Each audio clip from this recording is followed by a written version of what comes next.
Hello. We all know how important it is to get good health care, and many of us have experienced frustration when we have tried to get accommodations at the doctor's office or hospital.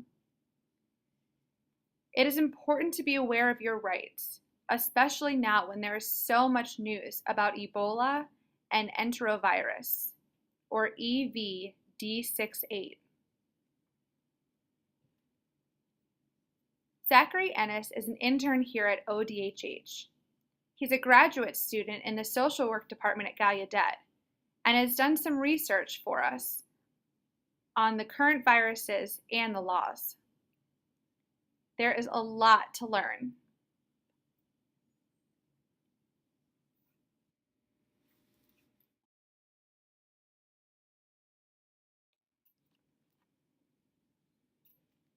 If you've read in the paper or watched the news lately, you've probably seen a lot of discussion about the Ebola virus. Headlines about the virus have been widespread. The Ebola virus was first identified in Africa in 1976, near what is dubbed the Ebola River, located in the Democratic Republic of Congo.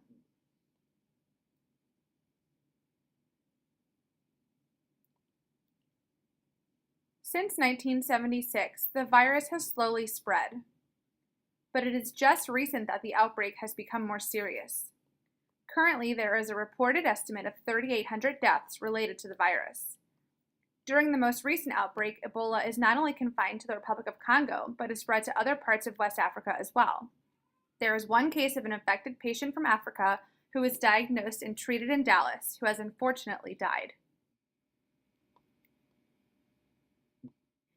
It's important to understand what Ebola is and how it's contracted. The virus can only be spread through direct contact of bodily fluids or secretions from someone who is ill or from an infected animal.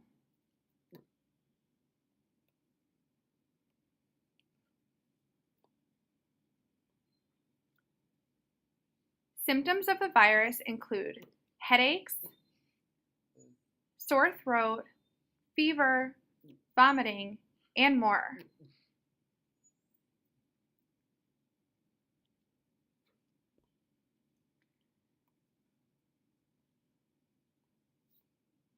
After exposure, it can take up to 21 days to show symptoms.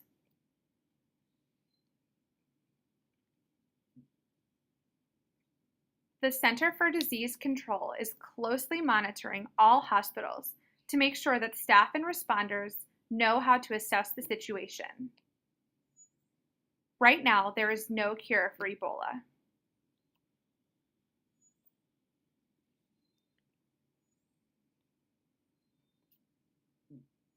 To avoid contracting the virus, make sure you consistently wash your hands, limit your physical contact with others, and follow the news to stay current on the outbreak. If you think you may have contracted the virus, please contact your local hospital.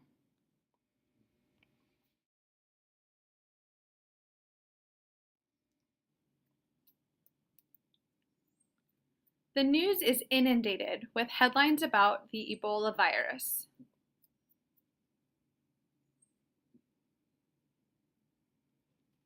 But you will also notice information about Enterovirus EV-D68, a virus that poses a serious threat to children and teenagers. Older adults who have had more exposure to the virus have a stronger immune system to fight it off, whereas younger children who haven't had the same exposure are more susceptible to contracting it.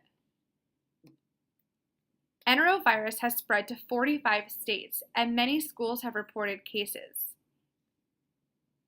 The Center for Disease Control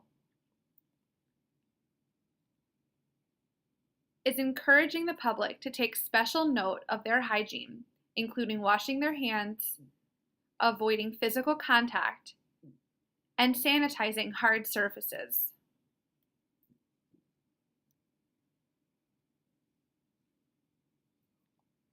Because younger children are more at risk, the CDC is continuing to look for common symptoms in the reported cases. Some have reported sore muscles, skin rashes, and feeling weak, but there are a variety of symptoms.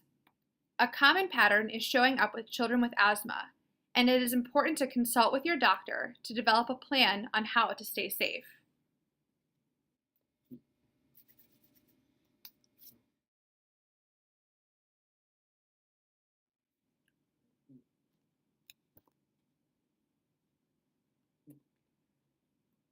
The Department of Justice, under the federal government,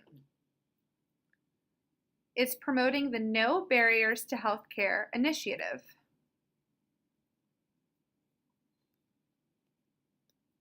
The purpose of the initiative is to increase awareness about access to healthcare for individuals with disabilities.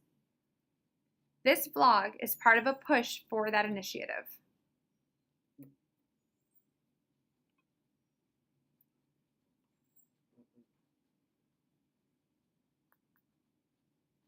The ADAAA stands for the Americans with Disabilities Act Amendments Act, which has added a few changes to the original Americans with Disabilities Act. One important change that affects this community is related to VRI, or Video Remote Interpreting. If a deaf patient had an emergency and went to the ER, the staff would pull out a monitor to use VRI. Now, the law has changed this protocol so that if a deaf patient arrives at the ER, the hospital must call an interpreter. The hospital can still use VRI when the patient is sitting in the waiting room while the interpreter is on their way. But as soon as the interpreter arrives at the hospital, VRI is no longer an acceptable mode of communication. The government recognized that VRI services are not equal to and cannot be a replacement for an on-site interpreter. It's important that we as a community are aware of this amendment and our rights. Please share this with your peers so they are aware of the change as well.